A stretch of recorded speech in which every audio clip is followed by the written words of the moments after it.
આગળ વાત કરીએ તો દિલ્હી વિધાનસભા ચૂંટણીના પરિણામોના 11 દિવસ પછી આજે મુખ્યમંત્રીનું નામ જાહેર કરવામાં આવશે। આ માટે પ્રદેશ કાર્યાલયમાં ધારાસભ્ય દળની એક બેઠક પણ મળવાની છે।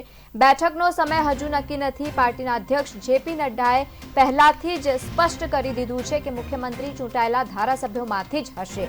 બેઠકમાં કેબિનેટ મંત્રીઓના નામની પણ જાહેરાત થઈ શકે છે। તો તેની સાથે શપથગ્રહણ સમારોહ 20 ફેબ્રુઆરીએ રામલીલા મેદાનમાં યોજાશે। તેને લઈને તડામાર તૈયારીઓ પણ કરવામાં આવી રહી છે। દ્રશ્યો આપ ટીવી સ્ક્રીન પર જોઈ રહ્યા છો। તૈયારીઓની જવાબદારી પાર્ટીના મહાસચિવ વિનોદ તાવડે અને સાથે જ તરુણને આપવામાં આવી છે। મંગળવારે બંને નેતાઓને તૈયારીઓનો અહેવાલ પણ લીધો હતો। તેની સાથે જ ભાજપના 71% સ્ટ્રાઇક રેટ સાથે 48 બેઠકો જીતીને 26 વર્ષ પછી સત્તામાં પરત ફરી છે।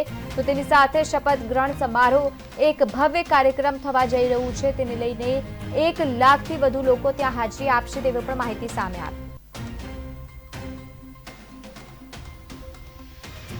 તો દિલ્હીમાં જે રીતે આજે સીએમની બેઠક થવાની છે તેમાં સીએમની બેઠક જે તમામ ધારાસભ્યોની સાથે મળવાની છે તેમાં આજે દિલ્હીના સીએમના નામની પણ જાહેરાત થઈ શકે છે। કાલે બપોરે 12 વાગે શપથ ગ્રહણ સમારોહ પણ કરવામાં આવશે। તેના પહેલાની આ તૈયારીઓ આપ ટીવી સ્ક્રીન પર જોઈ રહ્યા છો।